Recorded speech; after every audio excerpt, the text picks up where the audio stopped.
Hello, this is John Gettinger, and this is another Turbo BPO tutorial. I'm really stoked about getting this out because this is the first in-depth video that I've been able to put together for the iForm to really show how all the wheels work and all the features and gadgets on here. This is going to run about approximately 30 minutes of instruction, but if I can grab your attention for that amount of time, then just imagine how fast you can do a BPO order if I'm not talking. Let's get started. When you open the iForm off the pipeline by clicking the icon, you'll hit a landing page which looks like this. Over to the left-hand side, you see that we have Trulia, Zillow, FindCompsNow.com. Values auto-generate from these sites, and we also have a built-in average of these totals.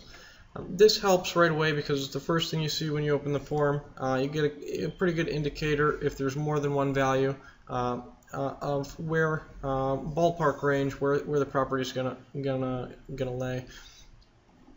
First thing we want to do is hit the general. And under form, we're going to go ahead and select the form that is corresponding to the valuation company. Different valuation companies have different forms.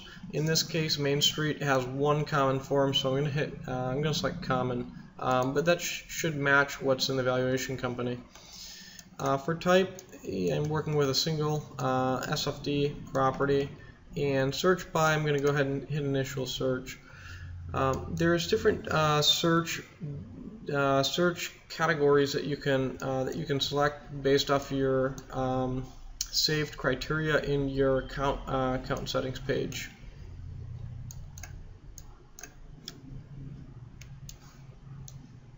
Okay, go ahead and save that.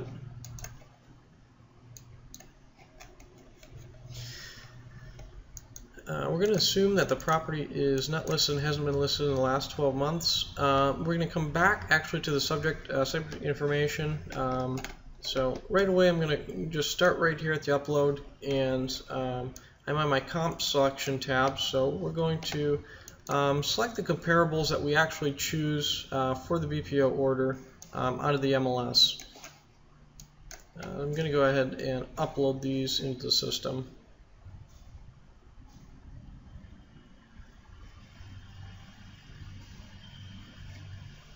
Takes a little bit of time because it has a lot of data transferring, but it's definitely worth the wait because it organizes the data very nicely, a very clean cut, and you can even have the ability to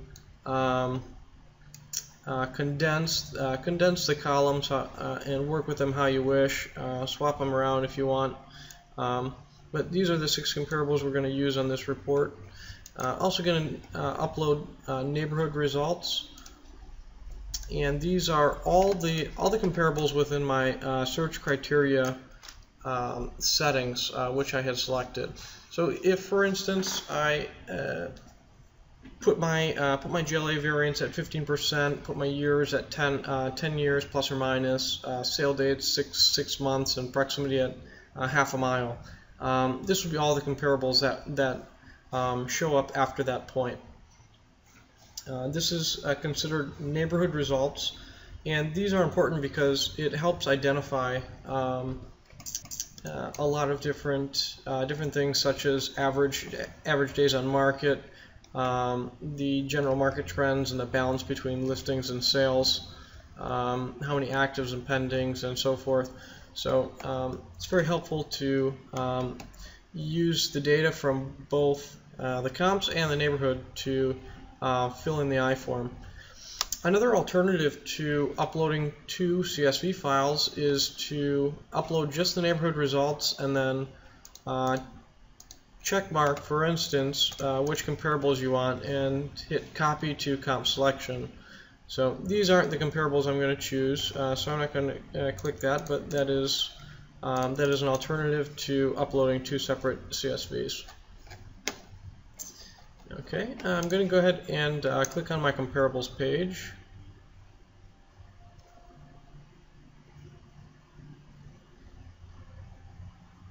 And now I'm going to have to get the pull up the tax record of the property. Just put in a little bit of manual data entry here, and go down my subject. Let's see.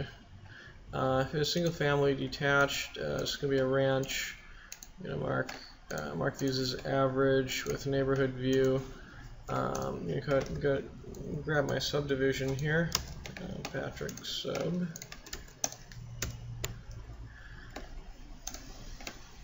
What do I have?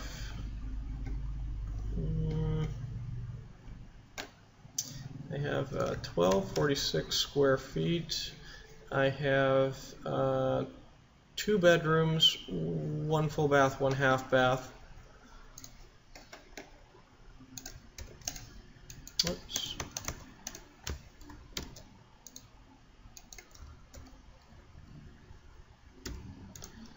Okay, and also my age built 1963, and lot acres 0.39. Okay, you'll see the system is very flexible. When I put in things such as year built or age or acres or square feet, it auto calculates the opposite and vice versa.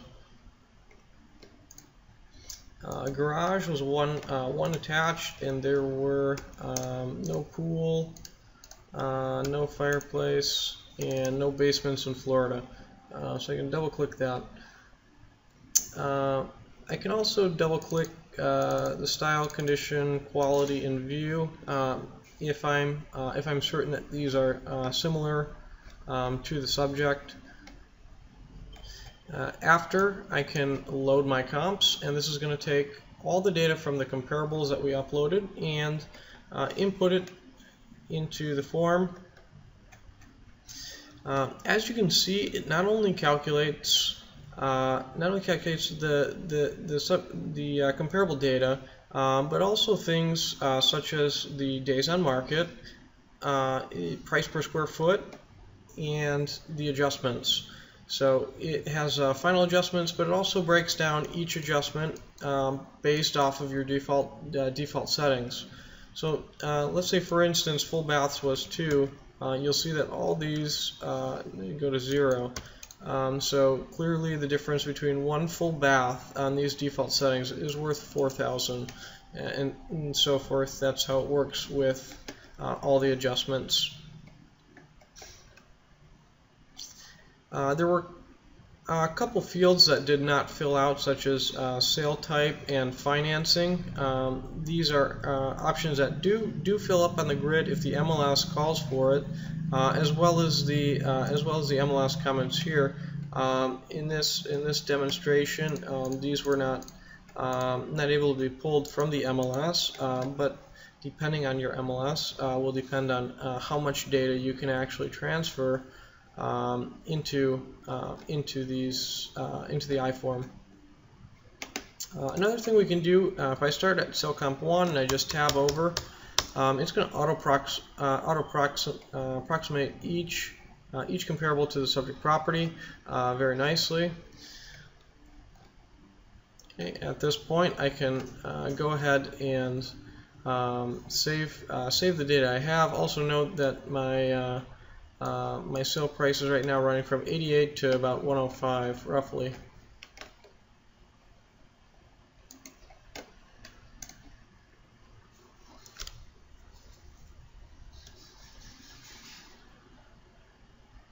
Okay, on the neighborhood page, we're going to go ahead and load from grid, and this is going to pull all the neighborhood data that I uploaded into the system. It's going to pull all that data and analyze it and organize it into a way that we can easily understand. So it automatically breaks down the number of active, number of new, number of pending, total listings, total sales, minimum, maximum values for these. It includes the average days on market, also the days on market ranges, and many other things which you can mark, such as the supply and demand, rental trends, And if Zillow has it available, it also pulls rental estimate from Zillow's webpage. As you can see over here on the right hand side, all of the comparables are coming up as fair market, and because the comparables did not select what type this was, they're all defaulting to fair market. So this would be some inaccurate data that may auto-generate, and you would need to double verify off the MLS sheets if it doesn't populate on the actual grid which exports. Another thing we have over here is automated comments. So this gives our general search criteria, what we used, and what results we got or obtained from that given search criteria.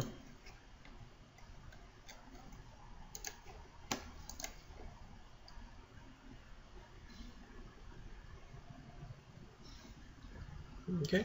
Anybody can enter repairs, and you can enter any values of repairs that you want, and it'll save in. Another option that you can do is you can hit the lookup, and you can base the repair value off the price of the home. So if, for instance, we value this property at approximately $100,000, and we'll say it needs a little bit of roofing. I'll put severity at 2, and we'll go to compute. Okay. It gives us the overall condition of the property with these repairs, taking into account the repairs. It's still coming in at average because it's only 2% of the property price, estimated cost of $2,500. We can go ahead and add that, and it'll add right into the repairs, and we'll hit photos, and it'll save everything in. Okay. For photos, we have the add option, which works just like the pipeline. Another option we have is synchronize. So if we already have our photos uploaded into the pipeline, there's no need to upload them again. We can simply synchronize the photos, and they will populate in the iForm, whether these are uploaded as single files or if it's uploaded in a zip file. In order to export to PDF later on, we're going to need to tag these. So I'm going to go ahead and mark these as comparables. I have to mark the type and then the tag.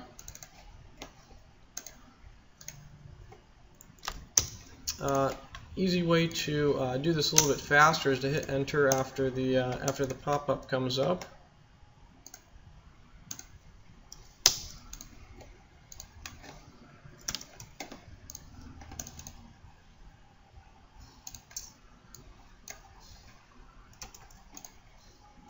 And I'm going to have to go back. I missed the sale comp one. I'll grab that one.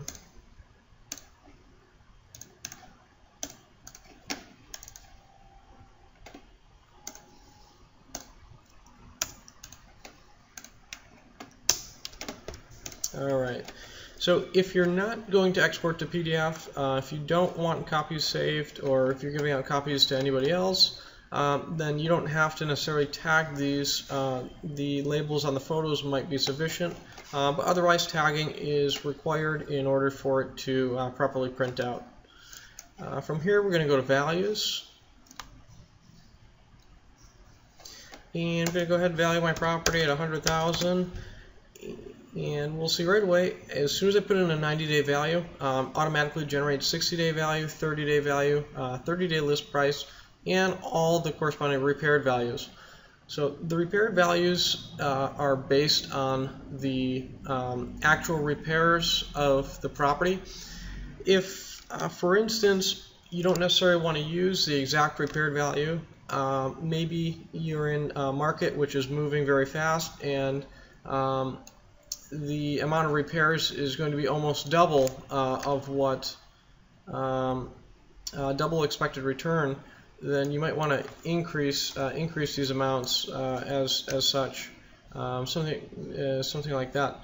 So you can manually make changes to these. It's very flexible on the iForm, but it's also designed to be pretty much error-free as long as you use the iForm in the right right ways.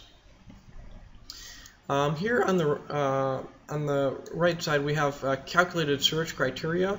What this does is it calculates the exact variances from the subject to the most diverse comparable. So in this set, our most diverse comparable is only 8% variance for GLA. Which is very close.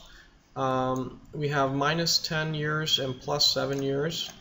We have sale dates going back 5 months, not quite 6. Proximity is showing at 1 mile away. We have style is 6 of 6, and month supply is showing up at 2. Over to the right, we have a visual grid representation of the nine major characteristics that usually get compared and adjusted on a BPO form. The ones that are red are outside of typical variance. So for instance, this is in a rural area. You'll see that exact proximity variance was 0.6 miles away. So that's over 0.5 miles. That's why it's flagging for that one as well. Lot variance is exceeding typical variance for this. All other criteria sets are good to go. So this is a good indicator, a good visual indicator how strong your BPO is, just by looking at, taking a glance at the grid. You can use these comments for companies like Specialized Asset Management or BPO Fulfillment, which require single copy and paste comments. You can use these for the validations. Otherwise, we also have all the validations grouped in a batch below, and you can just copy paste fully from there. We have here broker comments starting to build out based off of again data that we have from the BPO. We're a very data-driven company. We build our product to be based off of as many data points as possible to get accurate values for our BPOs. You'll see here that it says the subject is in null condition, so this hasn't been filled out yet. And I'm going to go ahead and mark an average condition, and then you'll see that updates accordingly. And if the subject had any positive or negative effects, let's say, for instance, has good landscaping, we can go put that in, and it's going to go ahead and put in a comment for landscaping. If it's got a view, most have suburban views, so we'll go ahead and mark that in. And markets, let's say undersupply, and pricing, we're going to go ahead and price it at the higher end of the market. So all these comments can be mixed and matched how you please. You can also not only use the default comments, but make your own comments and have those populate from this paragraph builder. So this is an excellent tool to use to have very diverse comments, different comments on every BPO, but yet it includes data-driven points such as the final value, the average days on market, the expansions that you use, and the variances of all the criteria. Very good to have on BPOs.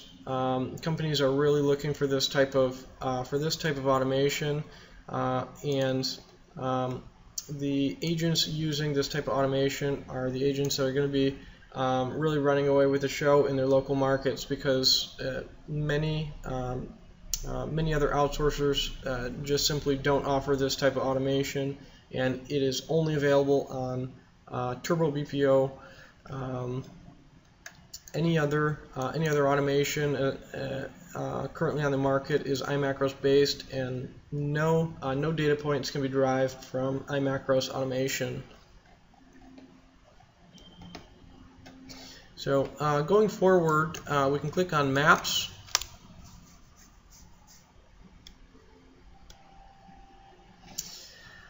And we have installed Bing and Google Maps. You can use whichever one you want. They each have their own unique features. If we export these, it will throw it in a zip file. And if I can get this unzipped, I can go ahead and pull out copies of the printouts. Just as an example, you can click on Bing, and it's going to have a nice centered printed out map. Go print out Google, same thing. So very nice to have the comparables print out on there.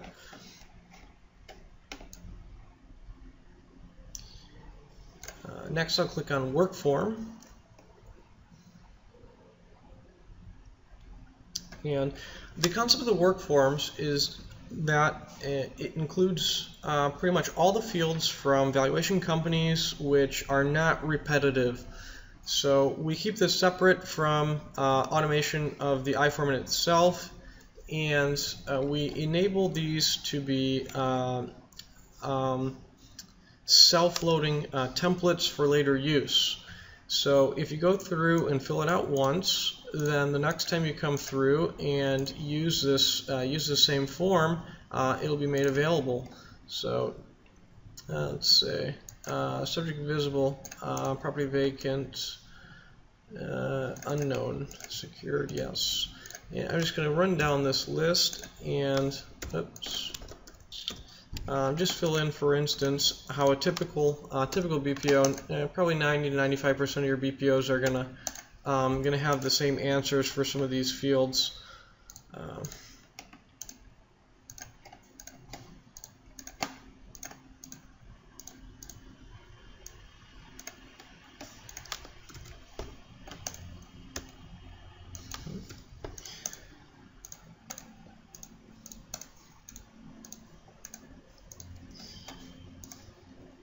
Okay, so I have most of those. I skipped over a couple, such as APN, owner, public record, legal description, because these could be different on, or should be different on every order.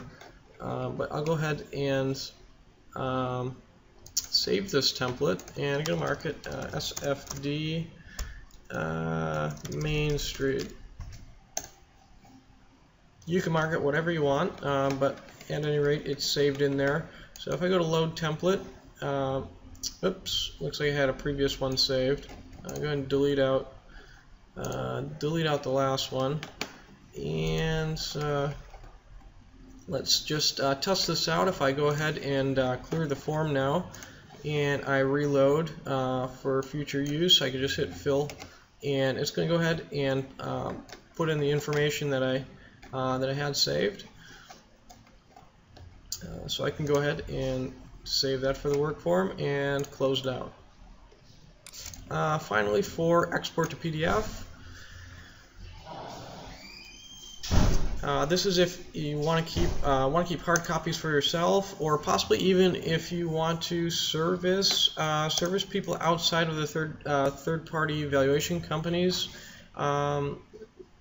If you can get your own clients, you could give them your own BPL printout straight off the iForm. It has very nice professional printouts, and for a one-time fee of $99, you can get a customized color scheme and logo put on your printouts. As you notice, the subject comments are missing, so there's one thing that we have to go back to complete, and that is on the subject page. So we'll just click on subject really quick. The reason why it hadn't filled is because the data for the subject hadn't been filled out yet, and this subject comment is based off of the data. It has all the data points, so this is going to self-generate, but it's going to self-generate, and it's always going to generate whatever data we put in, so we know it's accurate. So we're going to save this page, and we're going to export one more time.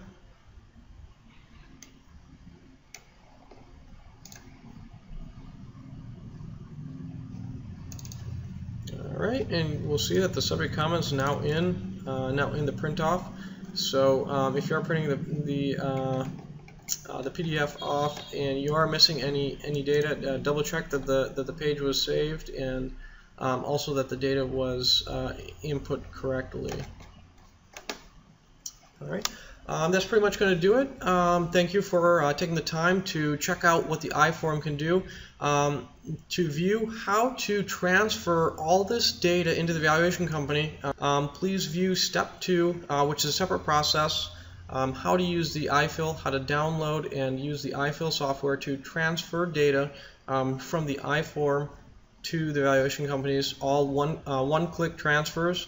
Very nice browser add-on tool that can save you a lot of time.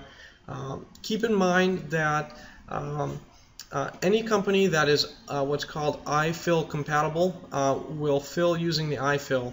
But ultimately the iForm can automate this much of a BPO for any valuation company, regardless of what you're filling out.